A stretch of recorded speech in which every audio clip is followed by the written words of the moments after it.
Yes, peoples, welcome back to another episode of the Stockroom podcast. Where I'm back again with the mandem. Another week, another pod. Yes, sir. Yeah, guys, chat to me. How are you, man? No, I don't want to chat to you. Michael, how are you? I'm great, thank you. I'm great, thank you. The winter has really arrived. Yeah. The North remembers how cold it was and currently is. I'm waiting for my new jacket to arrive. Oh, is it? Yeah, I ordered one from Depop.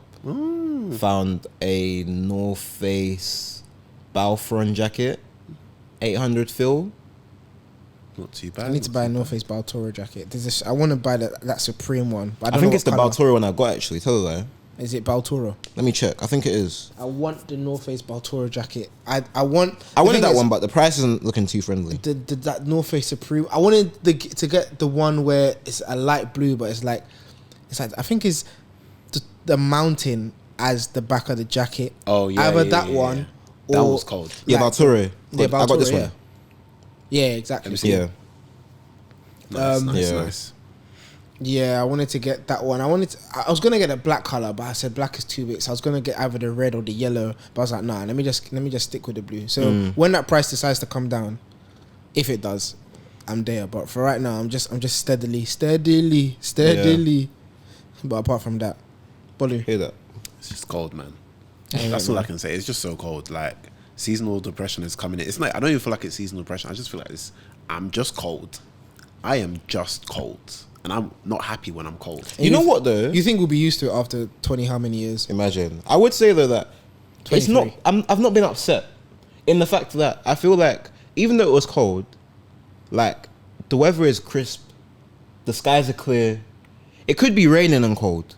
Raining and cold absolutely stinks. But I feel like in that regard, it's been alright. It hasn't been raining. It's been pretty dry. I feel like for me, just like generally, I'm not as sad as I was. I mean, I still am sad, very sad. But I'm not sad as I was in another sense, in terms of, like, I wake up and I'm like, I'm not to say that I didn't think this before, but we're going somewhere. Yeah. So it's like, I wake up every day and I know there's more of a purpose to my day than there was before. I guess that's just how purpose feels in general. You sound enlightened. Huh? You sound enlightened. Yeah, but I'm not where I want to be, so I'm still a bit. But it's like, okay, I can see something happening. Yeah. I can wake up, but at the same time, I don't want to get too much into it because that's when you start getting into the metrics of things, and I'm just trying to enjoy it.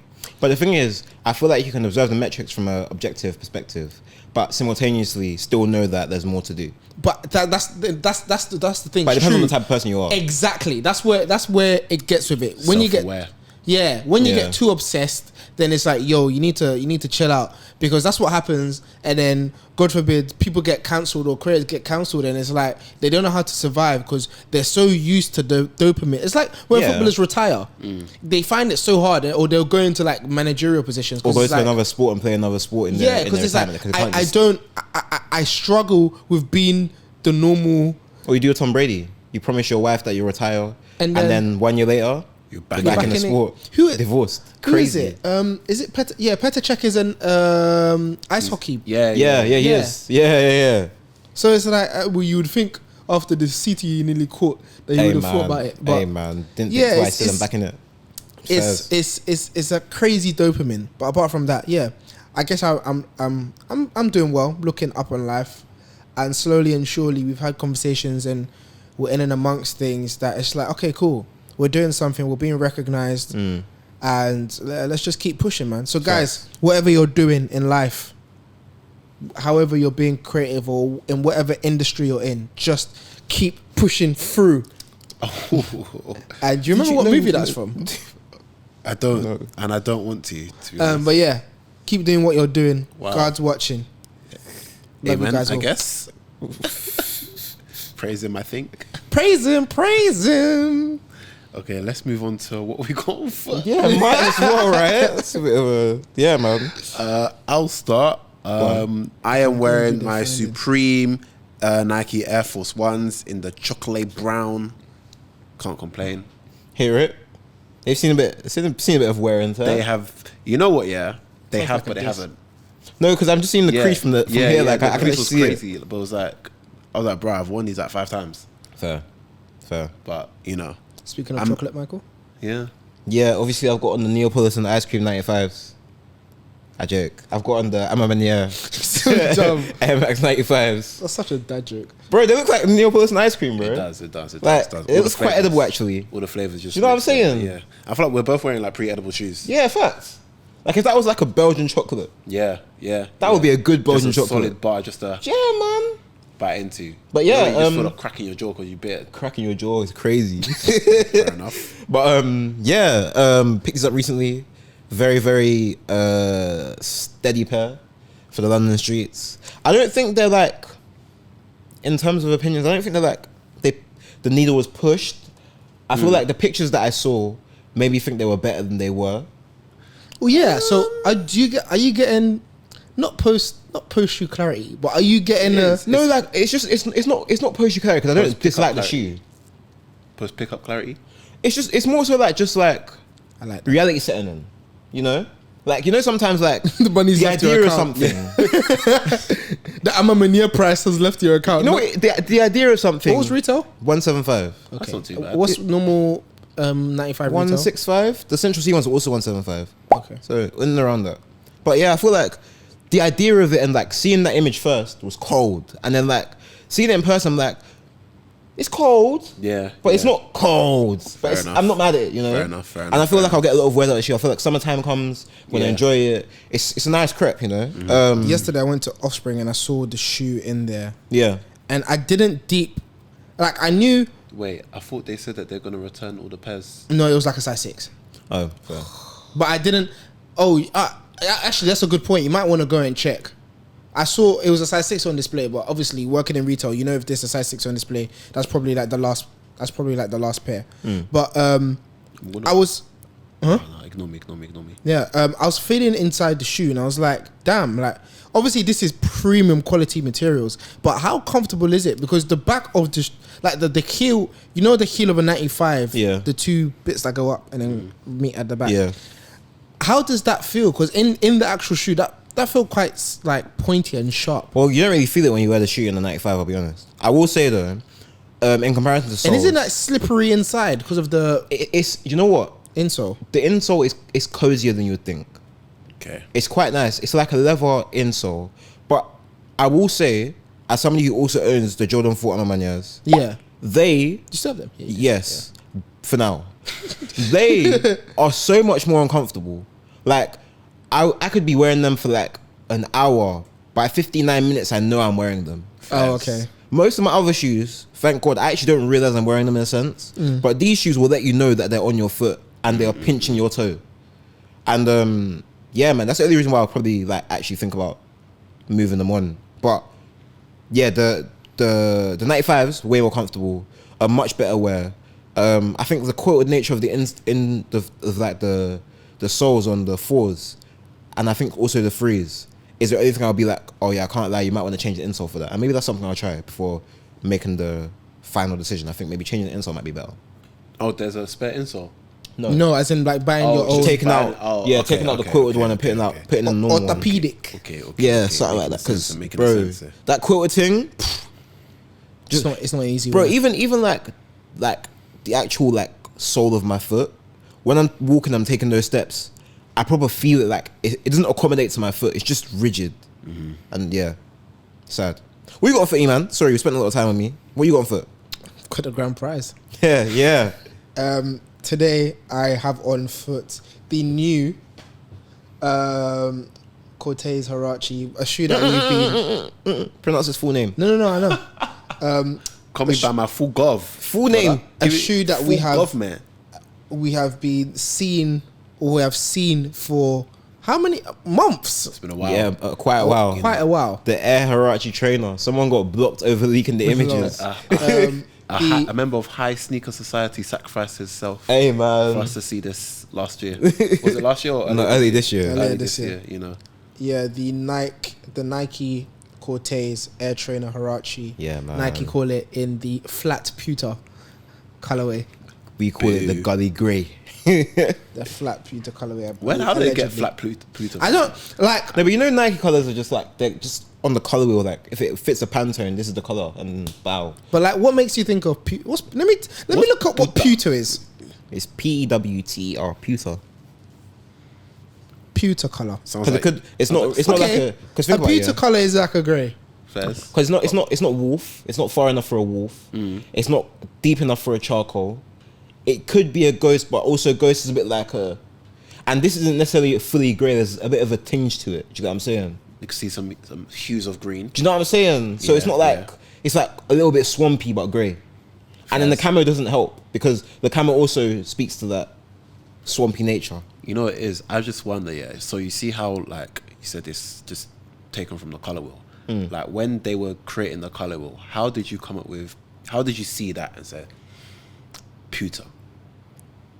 It's a machine maybe, or like a I Pantone. thought some of that was like all these Latin origins and stuff. I don't know. Because they do swatch checks, isn't it? So if they're saying they make No, but how did material- you come up with the name? To come up with the name. Yeah, I guess like it wouldn't be an answer for them though, because they probably have like a book. No, I just mean in general, like how did the name come about? You know what I mean? I wonder because even like this takes me back to a conversation about like we call orange or fruits orange, and they just happen to be the color orange. But what if they weren't orange? Then it's a blood orange. No. Like what if the color isn't orange? Oh, okay, then what would we call it? Like what if it was just completely other color? We won't know. But the fact is the fruit orange exists and people have called the color orange. I remember orange. people saying what came first, the color of the fruit.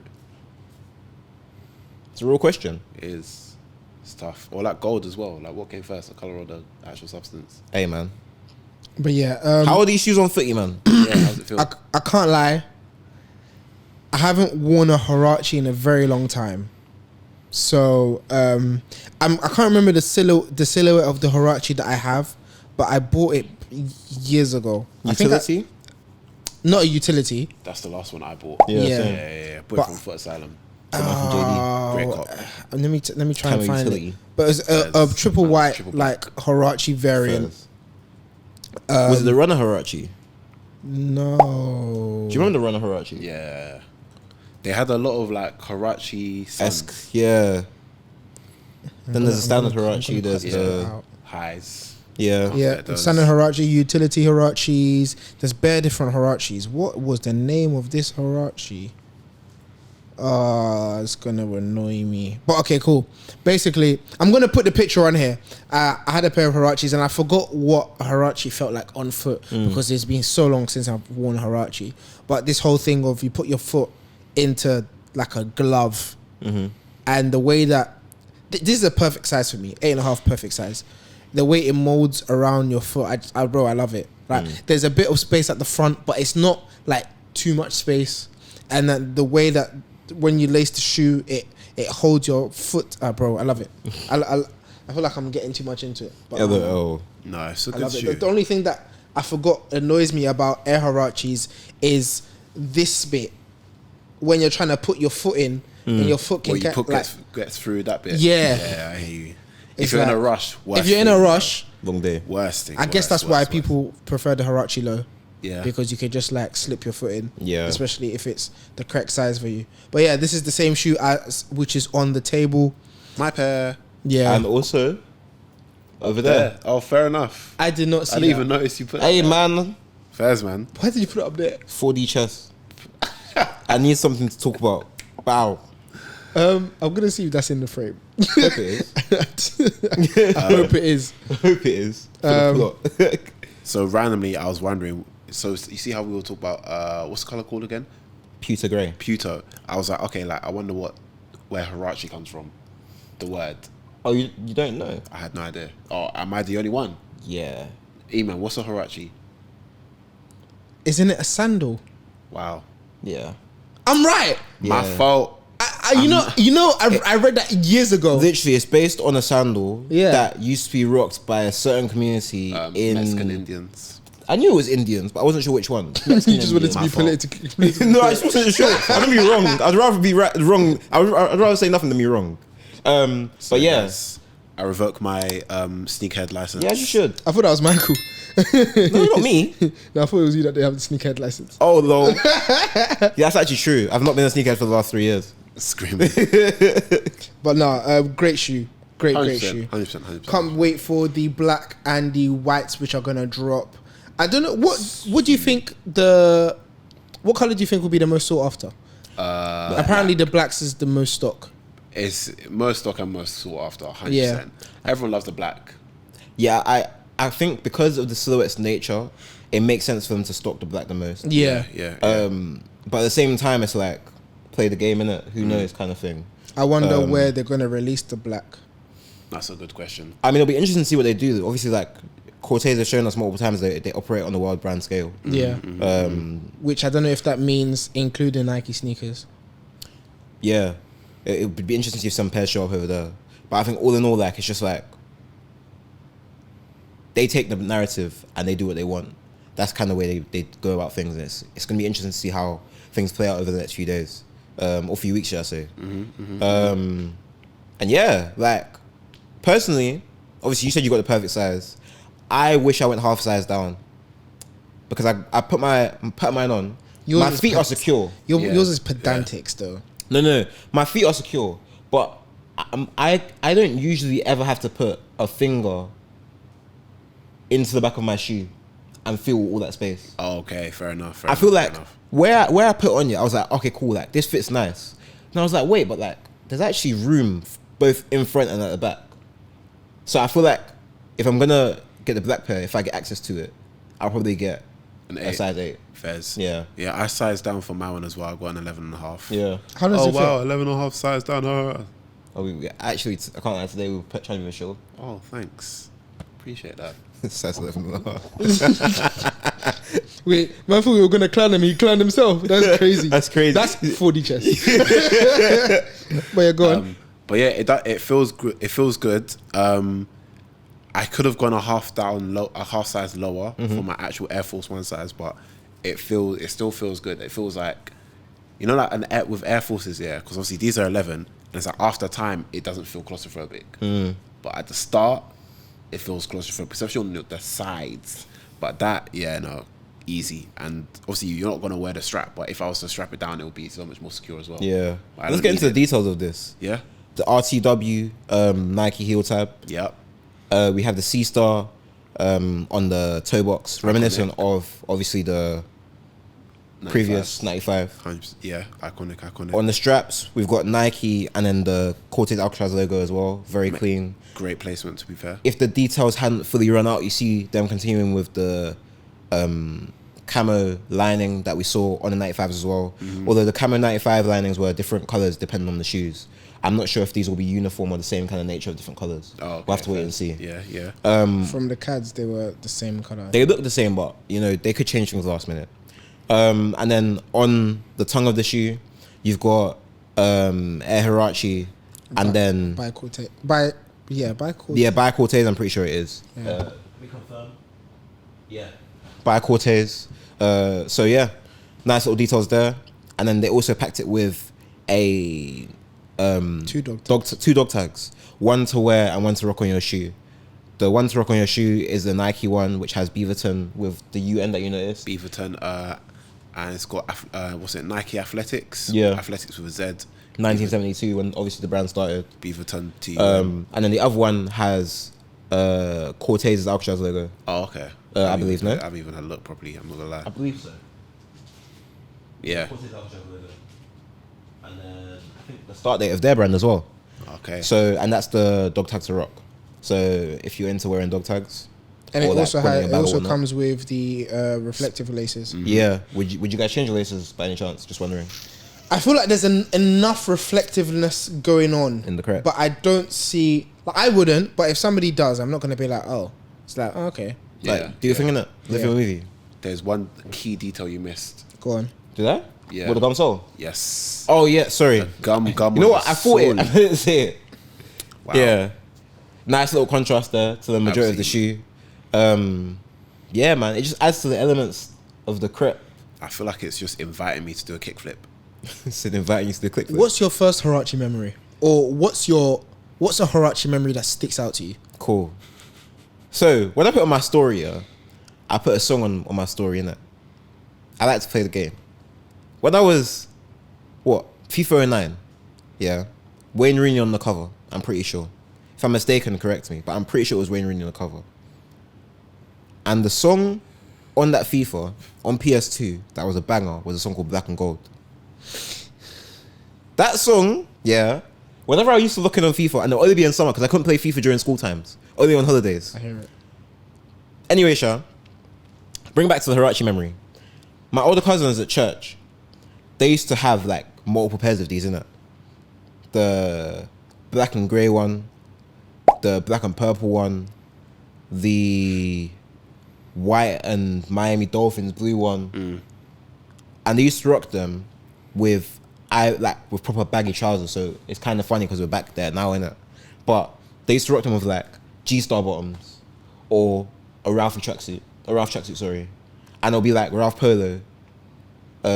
I think the one that my cousin used to rock, because it was Tao and Kenny, innit? Oh yeah. And they used to rock this. One of them used to rock the navy blue Ralph tracksuit with the Air Trainer Huaraches, and then finish it off with a Ralph Polo hat.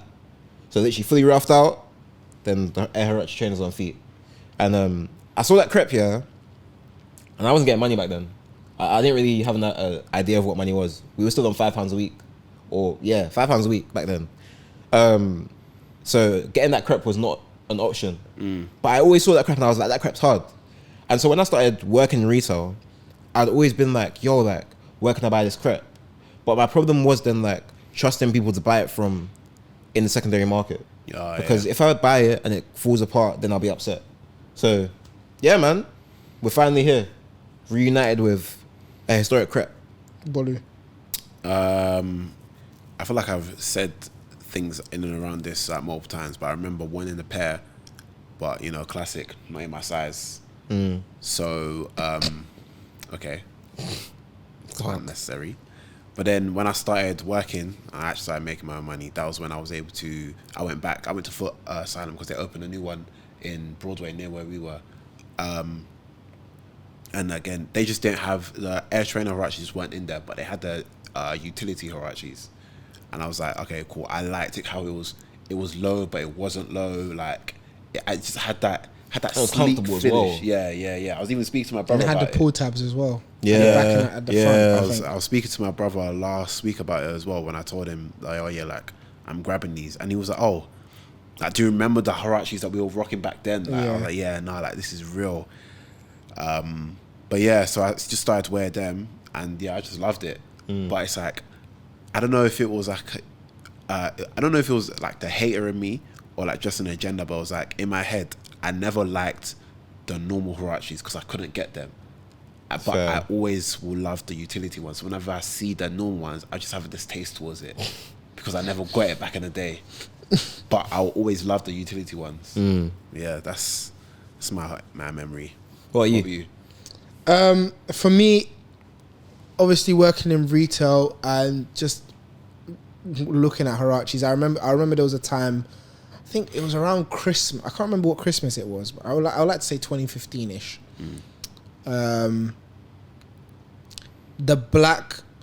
Basically it was a black and white Huarache dropped with the gold logo on the heel. The gold heel. Yeah. Bro, I remember that Huarache was so limited at the time that moved people. I didn't really see the hype in it, but the amount of people that were gunning after that Huarache, FOMO was grabbing you, bro. FOMO was grabbing me. But I remember there was this one guy. I still see him to this day, and I always have these weird stories about people, but I like they won't know because obviously I'm not gonna speak to them about it.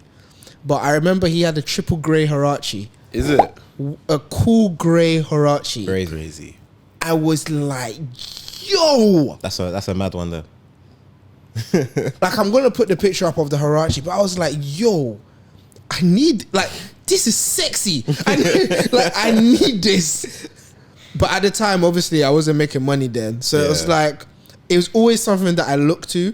And even later on down the line, when it comes to like 2017, 2018 times, I was like, let me go and look into it. But I got to a point where nobody had kept theirs fresh, so I was going on like Depop and stuff, and I was looking for Huaraches, and they were all like looking kind of left and medium, like, because people had worn their pairs. And also like the whole thing of like not knowing what size to get. Exactly, that's another thing. It's been a thing for time. Like I remember I asked somebody and they were like, go a half size up, and then the size and advice on this was go a half size or a full size down. I'm like, well, this is what the historic shape was, so it's a bit techie now. But even that, just like colorways that I remember that I don't know why I always remember the normal GR colorways of like I think it was the blue, the majority blue with the orange, or the purple and black pair that I put in the video. We even forgot to mention, actually, go on, the swooshes on the toe box. Oh yeah. That was not a feature that was featured on the shoe before. Yeah, it's true. So yeah, it's nice that he jazzed it up. Do you remember when Huaraches were like super limited? Yeah. When because they were mad popular at the same time. Yeah. And I was, I can't remember who, but someone grabbed a pair. Yeah, this was back in school. Someone grabbed a pair on resale. Yeah, and this was my first ever experience with resale. Oh my days! Do you remember the Hyper Punch? The red punch, like Arctic Punch. Yeah. Watermelon looking Huarache. It was red and green. Was it red and green? No. It was literally just red. It was basically all red. Yeah, like Red Octobers. Yeah. And for some reason, those were flipping like mad, moving. But there was the black one, but it had like speckles on it. Oh my days! You remember with the one that almost looks like a Yeezy, or the black with just speckles and all black. All black with just speckles. I remember that was the woman's pair. Yeah, was it the woman's pair? I remember that one. That one was brazy. All my days. I remember. I even remember I don't know if you guys remember the Love Hate pack. Which one was that one? It was a majority red Huarache with a black heel, and then there was a majority black Huarache with a red heel. I do remember that. And now, like the That's Love what it Hate was pack. called? Yeah, Love Hate pack. That's such a funny name. What? Yeah, the Love Hate pack. I would never forget. I don't know why I would never forget that one. And that was the first time I thought about wearing women's like Huaraches, because there was a particular woman's Huarache that I saw somebody wearing in the store. I think it was like green with hints of like orange and stuff. I'm gonna try and find pictures for all of these, but we're just reminiscing about Huaraches. We've actually got things to talk about. So, but even like in line with reminiscing, like I've been seeing people passing commentary on this shoe saying they don't rate it, they don't understand like what's coming up, like why is it here, kind of thing. And it's like, it's all a lot of younger people, from my understanding anyway. It's like people who don't really, who weren't around for it. I think even old heads that, or not old heads, but people that aren't from London. Because I feel like when Ting Hatfield dropped this shoe, it was 1992. Yeah, when the shoe first came out, did its rounds, went away, came back out again in 2010s, did its rounds, went away. But over here in London, this shoe is actually very, very central to what we know as London culture, and for what it was at the time, streetwear culture. It's not a shoe for mass digestion. So maybe Nike might not go down the route of bringing the shoe back entirely. But at the same time, I feel like this meant a lot to a specific community from London and subsequently the UK. Do you remember when they dropped it like 2 years ago? Randomly, the Huarache. Yeah, the triple black one. No. The book's got the color. The blue with the like mental green. Which Huarache? They're just a normal low Huarache. Oh yeah. When they brought back bare colorways. I remember when they brought back seeing the black, two colorways. I remember when they brought back the triple black, and they a particular retailer did like a whole campaign around it. I was like, this just feels bare random. Like, why are we doing this here? But anyways, even reminds me of the Huarache Ultra. But anyway, back to this. Yeah, like I feel like even like in America, I don't know how this shoe landed over there, and how they feel towards the shoe. But this is where like you have to kind of celebrate what Corteiz have done, and the fact that they've kept it as true to themselves as possible. Yeah. The 95, a shoe reminiscent of London culture. They put their own personal spin on it and made it cold. This shoe as well, again, it's not a shoe for everybody to understand. They're tapping into nostalgia, bro. But they understand it. Yeah. And the idea is that if they can understand it and kind of convey those feelings, even we haven't spoken about the advert yet. Featuring obviously like Phil Foden, Edgar Davids. We've not spoken about that advert. Oh my gosh. We had Kobe Mino. We had who else?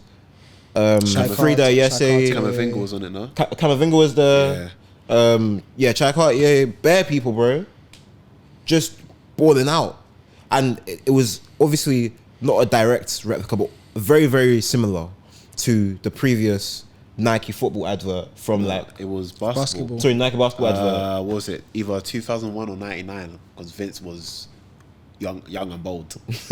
Now he's just and they even brought on the director who oversaw that campaign. Is it? To consult on this one? Obviously, Gil Rose directed it. But you know, you have to have the consultants in the room to tell you what's going right. And makes sense. Yeah, so seeing them just again tap into that reference. Boy in the corner reference. Yeah, and you had what's my man's name? Boy in the corner. Oh, Dizzy Rascal. No, not Dizzy Rascal. Sorry, I'm not trying to think of Dizzy Rascal right now. Temper T. Oh yeah. He's a boy in the corner. Sorry. You know what I was thinking? I was thinking about Graham. I was like, hold on, let me get back to this person. Box my head. 6.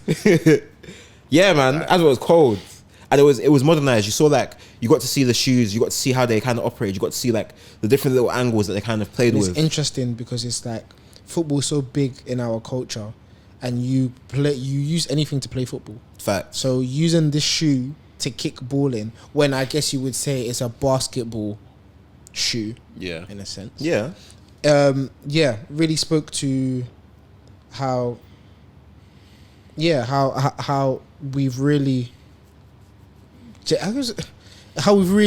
taken the shoe in and made it our own. Yeah. Like even playing against the wall, the whole no ball games thing. Yeah. And you just find some kind of games to play against the wall, and now you're playing against the wall, and it's neighbors might come to you and be like, well, you're playing on the wall. It's like it feels like it's by the people for the people, innit? Facts. So it feels very organic that way. But yeah, moving on swiftly, let's talk about one of. Sorry, go on. We're moving on, but we didn't say the Nike tracksuit. Oh, the apparel. Yes. Yeah. Thoughts? Did you like the trackie? Yeah, it was good. Trackie was cold still. Yeah. Very good. Trackie was cold. Fan of the trackie, 100%. Trackie was very, very cold. The shape of it, obviously, typical Nike heritage silhouette. Mm-hmm. And it's, you know what, yeah? Sorry to step back, but it's good to be right. It's good to be right and on the right side of history. Oh, emphasis on the right side of history. Because when I was spitballing saying, they ain't gonna make all of that noise to drop a 95. People were running ad campaigns. Retweet after retweet, post after post. I didn't think we'd be hating. Trying to tell me that a 95 was dropping. For how many years? For 64. Been saying, oh, anything. I don't even I can't like even some of the color references I've been seeing for the 95s. There was one meaty one I saw the other day. I said, "Hey, yo, there's certain 95s of these." Oh, the Huarache. I was like, "What are you? How?" Obviously, shout out to your skills of putting the shoe together. This looks ugly, bro. Like, I wouldn't buy People this. always want to be first, but that's the danger. Why be first when you can be best? Yeah, but at the same time, everyone wants to be the guy to be known to break stuff. Yeah, but if you're breaking stuff wrong, you're not breaking stuff, are you? Exactly. You're breaking stuff. Because they feel like they've got info. Yeah, but I get what you mean. 100% I get what you mean. It's like, bro, you've been telling us that there's a fourth colorway coming since before any of the team had any idea that our fourth colorway was coming, bro. Which is why we said what we said. It makes sense to play the game. Why not? Why wouldn't you? Yeah, it's the game. It's literally here to be played. Mm-hmm. But at the same time, can you imagine if we're saying all of this? But can you imagine if obviously Brendan Dunn was the person who put out the Huarache? Yeah. Can you imagine if he put out the 95s at the beginning? More people. Do you feel like more people would have been akin to thinking there's a 95 dropping because of who the person is that is dropping the picture? But you know what it is? It's like every reputable person can come out and say rumors. Yeah. Because even at that time, or what was it, like a couple weeks ago, where a lot of the larger places, even CAF is super reputable, Mm-hmm. and he came out and said the same thing. Oh yeah, 95s are dropping, but it's like everyone dropped the same image that particular outlet had been saying was coming. Like when Brendan did it, bro had CADs. We can't beef a CAD, bro. No, literally. How do you go band for band with a CAD? Yeah, The only people that were questionable about CADs were Pirates, but they were still on the money more time.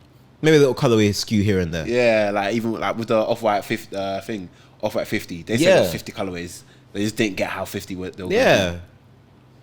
But yeah, man, it pays to be patient, innit? Obviously, like I know people's setups are different, and like we said, like Brandon brought the 95 news to the timeline originally, before everybody else, and it was off the back of that then everybody was then talking about 95s and talking about their own agendas and whatnot.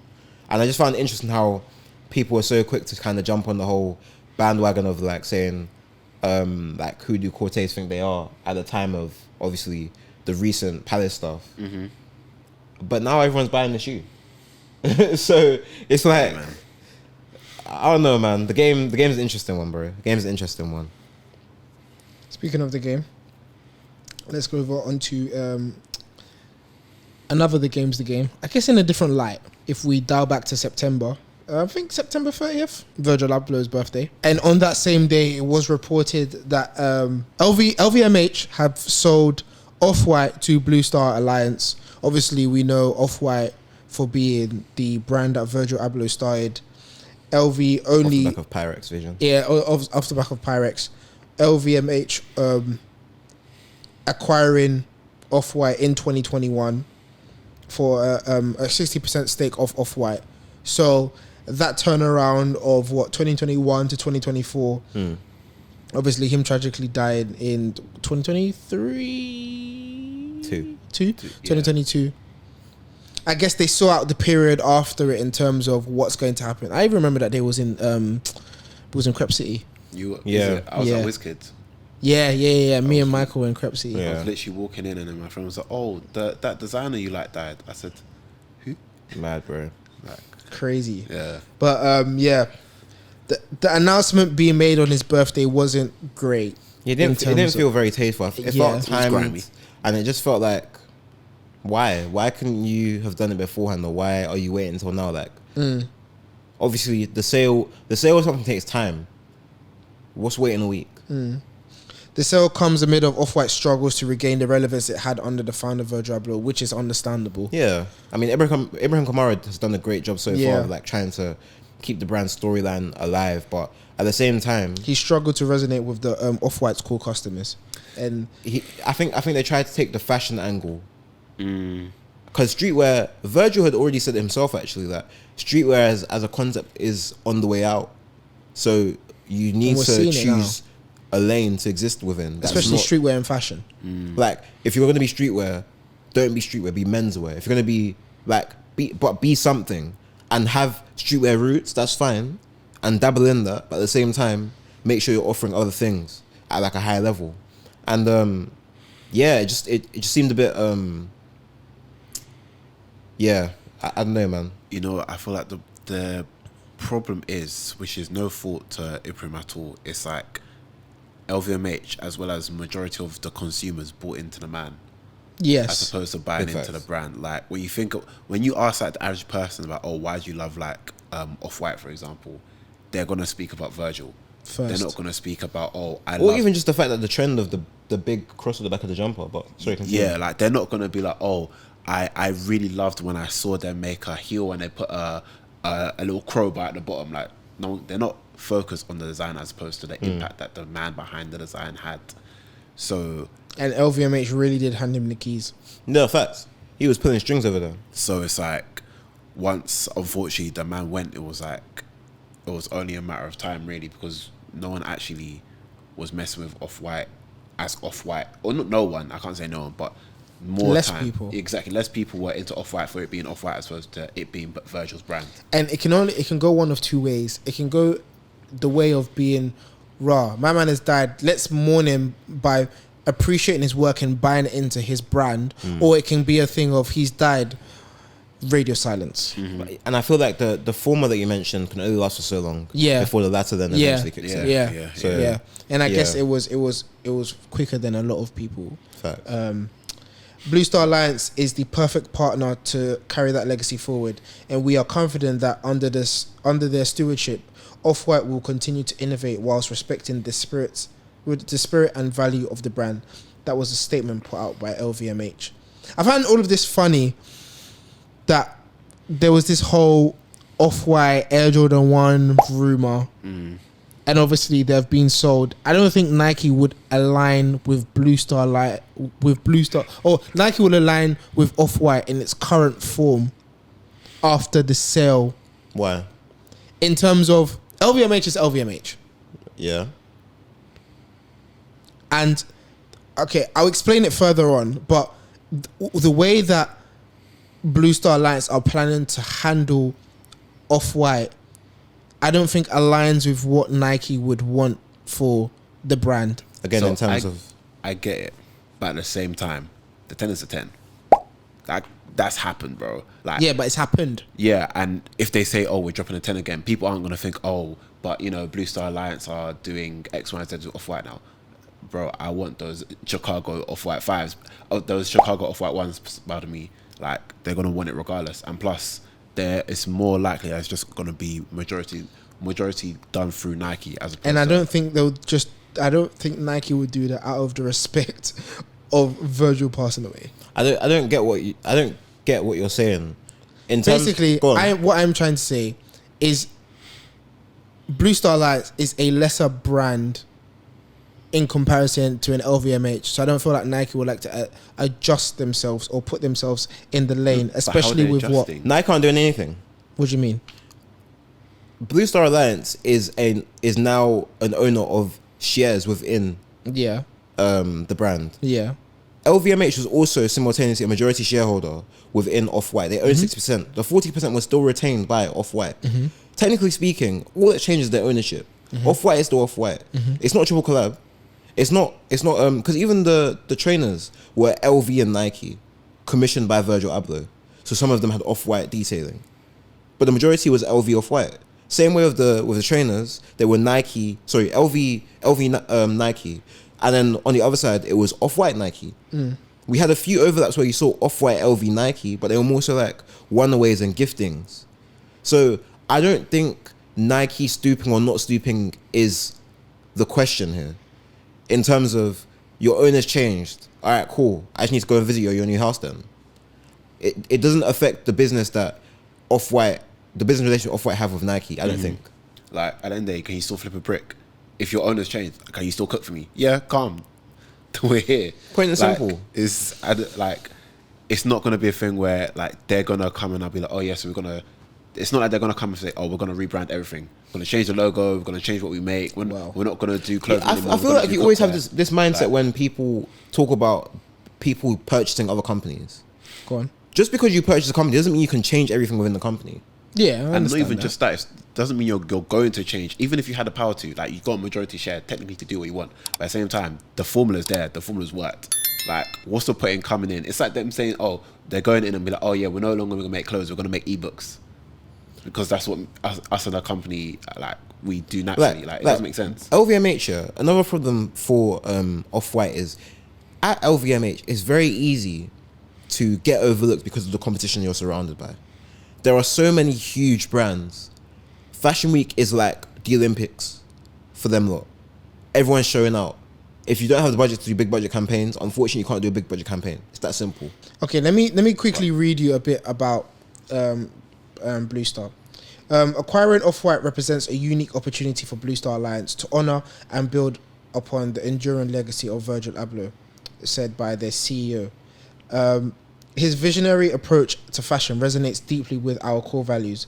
Abloh's ability to fuse street culture with high fashion has laid a powerful foundation that aligns with our vision of fostering innovation while embracing diversity. This acquisition, along with our strategic investments and global resources, will allow us to continue the culture and create momentum that Virgil ignited. So, do you see my main problem with what they said was none of it was about Off-White? No, but simultaneously, I'm looking at their portfolio and they have nobody like Off-White. Yeah, that's what I'm saying. It's a unique opportunity. So they can take care of Off-White in a way that LVMH couldn't afford to because they just don't have the space for it.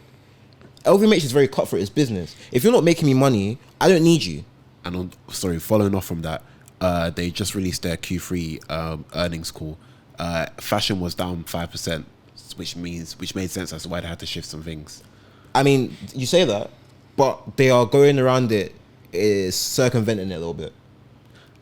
Because they purchased a minority stake within Our Legacy not so long ago. Yeah. As well as a few other people. But it's like, it's they had to make some replacements, which I guess they sold Kylian Mbappe and they've bought lesser quality players. I mean, no, it's not even less quality players. I think what they did, they saw this expense share in Off-White was obviously a sizable amount to Bluestar Alliance. And maybe Off-White and Bluestar Alliance might have renegotiated their deal to work out splits so that Off-White now retains majority, maybe. But then what they've done is the money's come back in and they've gone, all right, cool. Maybe we went about this wrong. Maybe 60% was too much. But because working with Virgil was able to sweeten the deal a bit. Now that he's not here, we've got to take our funds and be like, all right, cool, what's the best way to make our money stretch? So if we spend, as opposed to 6% in one company, 10% in 5 companies, we're more likely to make more money. It's a better risk. Speaking more on Bluestar Alliance, their CEO said our core business is licensing. Once we got our arms around a brand, we had our partners come in and take over certain aspects of the business. The brand's new owners learned for acquiring distressed labels and licensing their names, raising questions as to what might become of the luxury streetwear pioneer in Off-White. If I was to read to you what brand licensing is if you decide to grant a license to your brand, you would essentially be authorizing another business to use your legally protected brand identity to produce and market products under your name, while they bear the responsibility for the manufacturing expenses instead of you. Yeah, it's just widening the regions of sales. I feel like I understand where Eman's distress is coming from. Yeah, but that distress only comes in this case. No, as in he's worried that we're going to see Primark doing Off-White. No, it's not Primark in terms of it's gonna. I think we forget that brands like this are very exclusive. Off-White is only sold in terms of the UK, for example, in Selfridges, potentially in Harrods, the Off-White store, and maybe secondary Bicester Village. You know, licensing is going to change that. But licensing won't change that in the UK. Yes, it will. Yes, it will. No. They're basically they're acquiring the IP of Off-White, but they operate in 250 countries. They can just widen where they sell Off-White as opposed to selling it in more places in the UK. Where would they sell it in the UK? No, but this is the thing. If they're saying that their main thing or their main work is licensing, and the article was saying that they were expressing concerns as to how they're going to maneuver now, like licensing Off-White, because there's now a potential that they could just be selling the term Off-White by itself to brands, which is why I was like, which is the manufacturing and apparel that they mentioned. Okay, cool. I'm gonna give you an example. So you're just gonna see random brands have the X on the back. Or have it's not even that. I don't think it's that. They can buy it. It's not even that. In terms of licensing items, I was watching a video which put everything into perspective. Cool. Let's say you make fans, hand fans, and you make it in loads of different places, and you're good at producing the hand fans. Off-White. Bluestar Alliance would be like, oh, cool, yo, you make fans, innit? Yeah, okay. Here, you can slap Off-White on your fans. So these are technically Off-White fans now, but they're just hand-me-down fans that you've made and you're able to sell. But you're reducing Off-White's brand a bit because you're putting anything on it. You're literally, as Bolu kind of said, you're selling the name to whatever. You can get Off-White footballs. Like you can get Off-White pens. I think that's what licensing is. Exactly. That is what licensing is and can be, but it's not what licensing always is. It's not what it always and is, I feel like possibility that that's what. How it's but if they need to make peas, then they're gonna make peas. I feel like if you want to make, you're gonna see Off-White flowers. No, I feel like if you want to make peas of Off-White, they would simply be like, and you're increasing your brand. No, Off-White pancakes. No, because I feel like if they kill Off-White, nobody. You think they care if they kill Off-White? Let me land. If they go out in the manner that you guys are referring to, and put Off-White everywhere and devalue the brand, Off-White's fidget spinners. No, listen, bro. If they devalue the brand, they make no money. It's literally not profitable for them. It is. No. Listen. Bro, look at the value of Off-White now, yeah?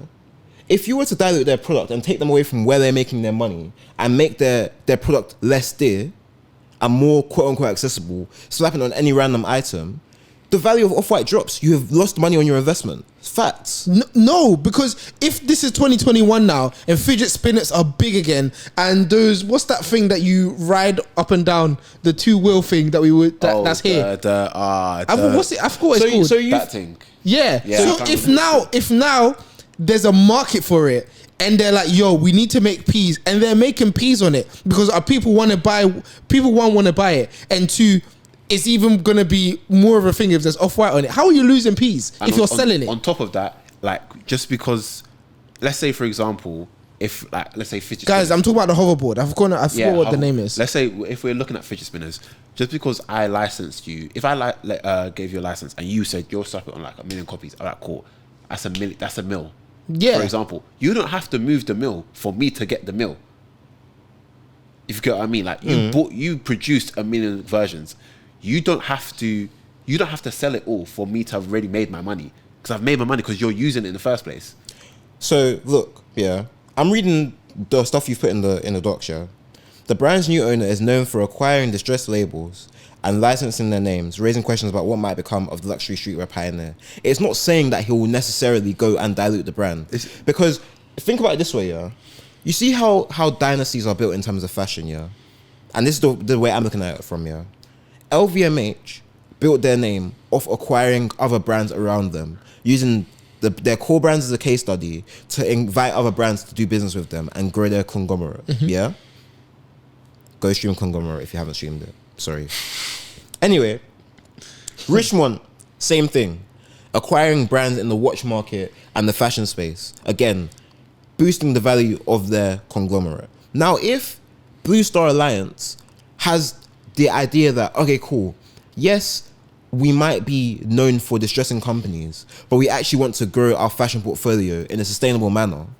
On the flip side of what you guys are saying, Off-White is a perfect example that they can use to make more money and show fashion brands that actually you can operate at a higher level. Now, it could be that they can all for Bluestar and not for Off-White. No, yeah, it makes money for Bluestar and Off-White though. If Off-White increases in value, so does Bluestar. It's facts. So if for example, look, we are stocked in 4 stores in the UK, yeah, but we only stocked in Macy's and our Off-White store in US. We could use our licensing agreements to open up an Off-White store in Miami, an Off-White store in Las Vegas, an Off-White store in LA, and now we're making more money because we have more stores. We open up a store in Korea. We open up a store in Japan. We say, okay, cool. You haven't got a Paris store? Let's open up a Paris store.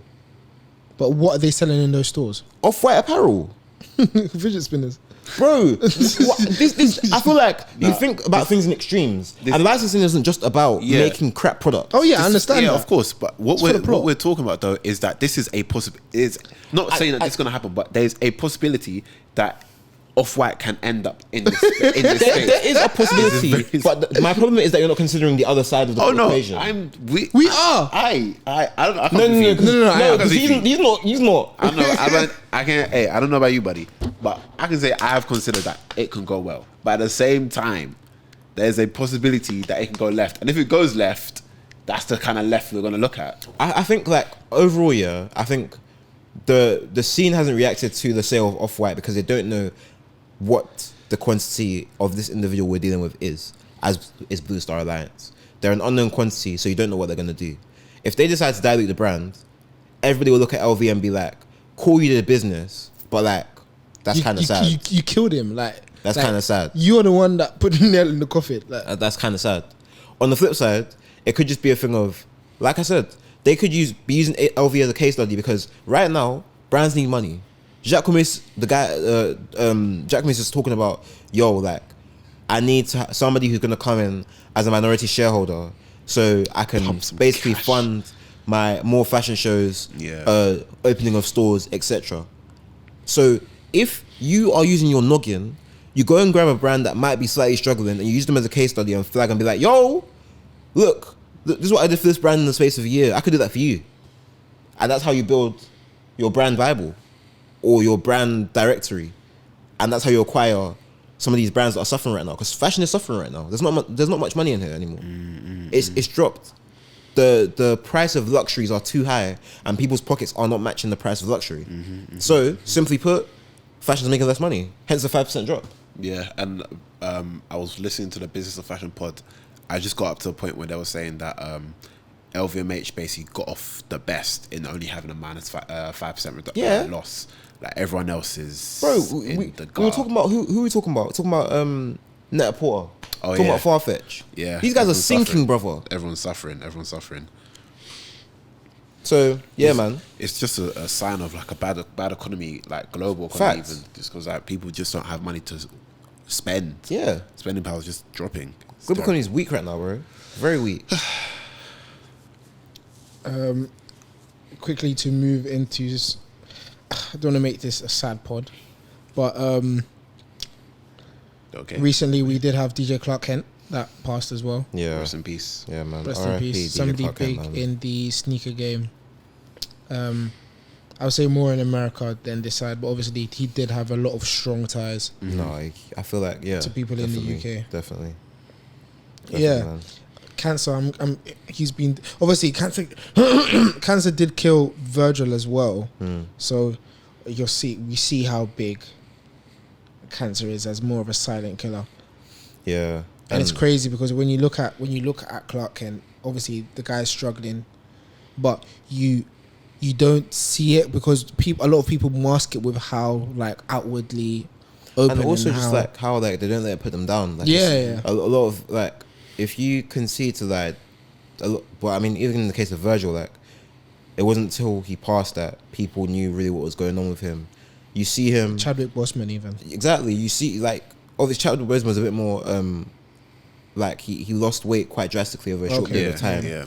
But like with Virgil, for as much as you were seeing him, like you would see him and you know he's active. You would see him and he's doing something. He's like, I remember like in like the last months of his life, he was doing a fashion show, from fashion to show, flying over to do a DJ set in another country, quick jet, come back. Now he's in the office calling.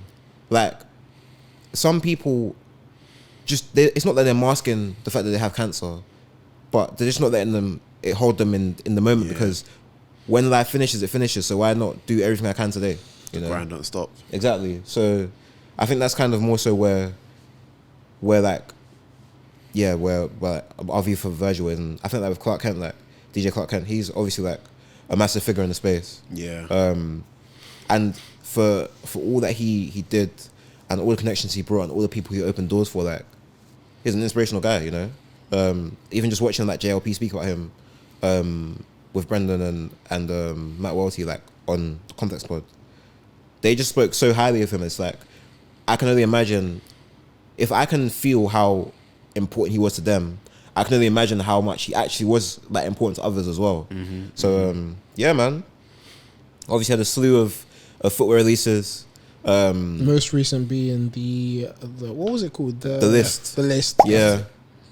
That he released with Archive DNA. Yeah. So yeah. It's sad, man. Hey man, rest in power. That way. Rest in power. He'll most definitely be missed. For sure. Speaking of iconic figures and history, we saw the recent release of the Nike Wu-Tang Dunk. Woo! In the iconic black and yellow with the woven B stitch on the left lateral side. Obviously did the campaign as Nike does, and a few months back Nike did just drop an ambiguous picture of bees buzzing on a shoe in a dunk shape. Fast forward now, we see the campaign featuring the New York Knicks basketball team. They pull up and they're like, you know, talking with the ice cream guy, as you do, standard day procedures. And yeah, like there's little like parts of the rollout that are like really, really obviously iconic. Touching on the New York Knicks, obviously being a New York label, Wu-Tang is just like forever connected to New York, and so it makes sense making that nod. Yeah. Also, yeah. having risen the campaign as well, he was another guest that was recently on the Complex Sneaker podcast. Really interesting guy, very laid individual, and then you had like Raekwon performing, and also Bim Williams highlighted this happening actually, that Nike teamed up with Spotify to do a joint release so that people who were like the top 5% of listeners of top Wu-Tang, 1%. top 1% of listeners of Wu-Tang got early access to the shoe. And it's like, that's how you help shoes to get to the culture of those that want it the most. And it's then down to them to pass on it or not. So I thought that was really nice of them to make it as close to the streets as possible. Yeah, for me, I feel like this is just one rollout that they actually could not mess up. Yeah. Like, there's no way you guys are allowed to mess this up. Like, Wu-Tang is so ingrained in not only just New York heritage, but music heritage. Facts. Like, just the whole story about how the group came together. Like, the whole idea that you shouldn't have this many rappers on one track or even on one album in the first place. Like, them maneuvering in the music space as like a conglomerate, like essentially having Wu-Tang as a label and all our artists are under Wu-Tang. We all make music together, but we all make music separately, kind of thing. It was just inspirational for not only like how brands and like how individuals and creators maneuver, but also just how musicians maneuver as well. And like obviously the whole thing about the dunk happening like X amount of years ago and bringing it back now, it was just like there's no way like a brand of Wu-Tang with so much heritage that you can mess them up. Yeah. And I'm glad they did it justice. Did justice for sure. Not only musically but also with product as well. Yeah. What do you think of the shoe, man? Yeah. Obviously, I mean, it's quite a simple shoe, but what do you think of the execution of it and stuff? Yes, it's good. I'm not really a black bass guy for white bases, so I understand the heritage and everything. Cool, I completely get that, but just the shoes just wasn't for me. Yeah, that's cool. And you know what is great about it as well? Like, I can appreciate it. The shoe was not for me either. Yeah, like that is not for me, and I'm happy that, especially with the whole giving it to like the top 1% of listeners, for example, you gave the shoe to the people that actually wanted it. Facts. You made sure like the core fan base, or you did your hardest to make sure the core fan base got the shoe. And as much as I love them, I was never gonna get that shoe. I love their music. I love all the individual rappers' music and all their like careers and stuff they've done afterwards. But bro, cool, I was man. never Just touching not that feeling shoe. it, man. Yeah, but it wasn't for me, and I'm happy it wasn't. I'm happy it got can you to the imagine people if they that started it was for. implementing top 1% stuff? Damn, I need to get on that Travis. Just get that Travis playing album Fiend now. 24/7. Can you imagine? That's dark.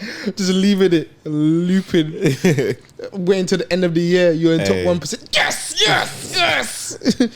Send me over those.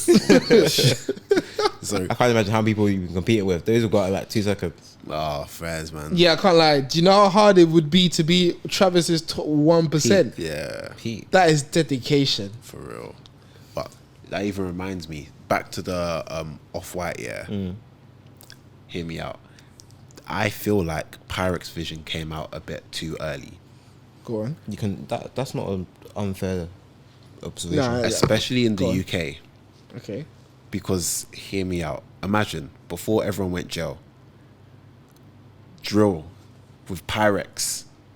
Imagine the lyrics we'd be getting with repping Pyrex, whipping the kitchen, scrape that bowl, wearing a Pyrex tee, K-Trap X Pyrex Vision, 6-7 X Pyrex, brand campaigns, brand adverts with the grimiest of UK drillers. So, do you think brands would co-sign the fact that people are using Pyrex balls to whip white?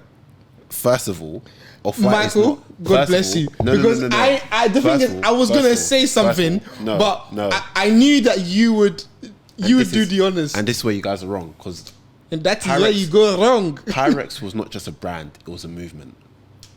What? So you think that helps? It did. Anyway, sticking with the UK music scene. Haters. It's Pyrex all across the front of the. Sticking with the UK music scene, since we're That's here now, hilarious. back on our side of the globe, Skepta released his Puma Skope mid boot in the brown. Yeah. Good crep there. Not Good. only good crap, good campaign. Big up Cogsy on that one. Yeah, good campaign there as well. Went to the mountains to shoot. Because it's like, it looks like a hiking boot, but it's not necessarily a hiking boot, it's just a vibe. But Very we can hike comfortable with as it. well. It's super comfortable, bro. Tried it on like, I wish they did 0.5s. They only do full sizes. oh really? Yeah. That was a good shoe, man. Good shoe. Chatton said, yo, Yeah. Good and that one. Yeah, man. Very happy It for taps him. into the whole like current thing we're in. Like it's winter time. You're rocking boots. Like that kind of vibe right now, and it just made a lot of sense. Man. Especially if you added those orange laces on it. The Yeah. pop of color. Yeah. Really. There's also a second color, but I don't know when it's gonna come out. But it was a grey one we saw, like a charcoal grey. Okay. So it should be interesting to see when they drop, if they drop. Yeah, but it's a very tidy Very, crap. very comfortable. Very tidy comfortable. crap. Obviously, I went to the event. They hosted how was it at the Tate Modern downstairs.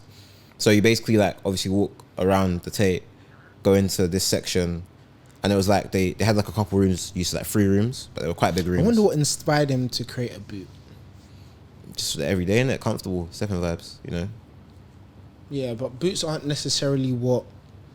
It's not really tied into nostalgia too tough. So I wonder what gave Kickers. him that. Kickers.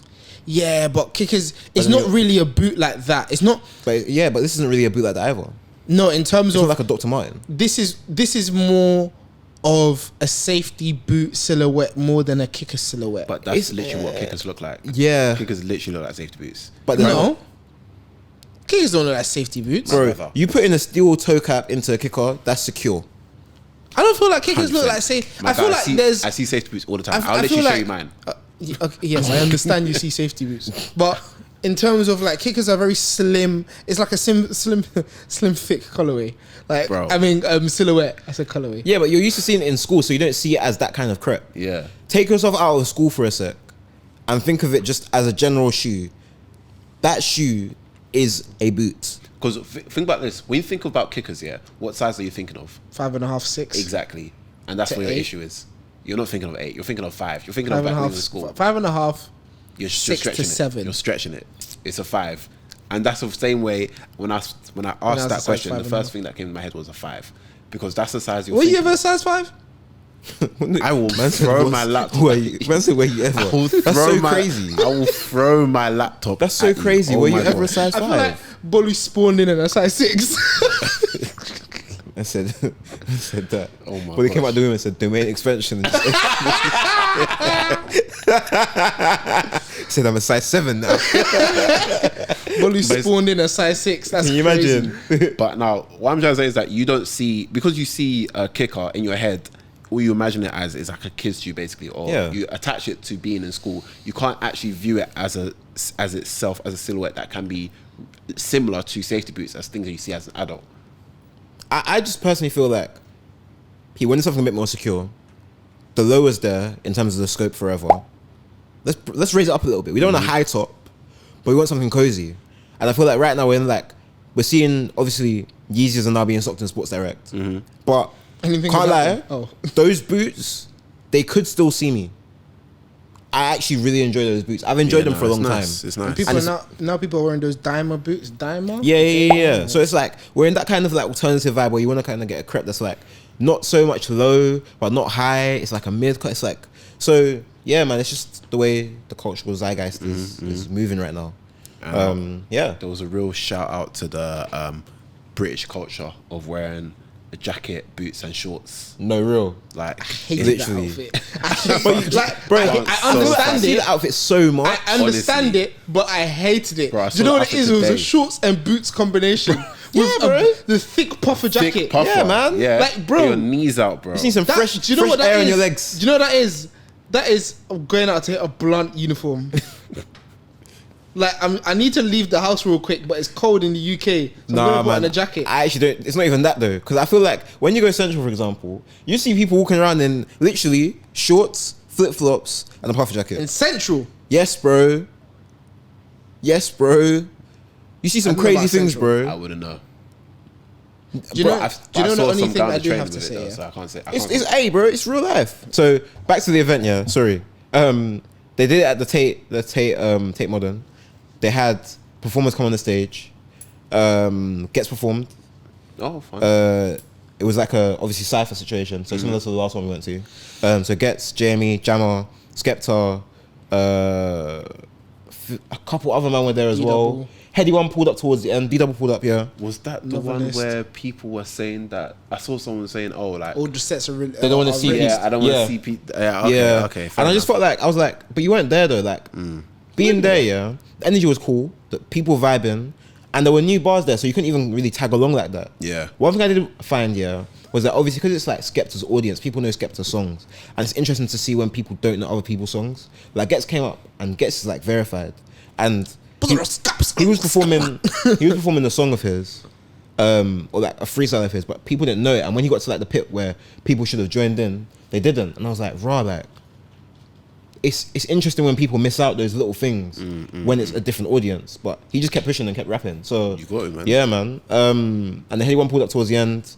DJ AG was in the cut. Oh, fun. Tiwa Savage was around. Bare Big people in the mommy. car. That's big mommy. Just bare people in the car, but it was a How vibe, man. It was a vibe. Yeah, it's been a great episode, guys. It's been real. It's been good vibes. Again, it's also been very insightful. I hope you guys have enjoyed it. If you guys have any thoughts on what we discussed today in our episode, be sure to let us know in the comments. Do you agree with Eman's sentiment towards Off-White Sale? And do you think that the Corteiz Huarache could pit the Post as shoe of the year? Is that a conversation to be had or not? Shoe of the year's coming up. It's getting to that time. Ooh, You have to ask the real questions. Checking it twice. God damn. Yep. So, let us know your thoughts, people.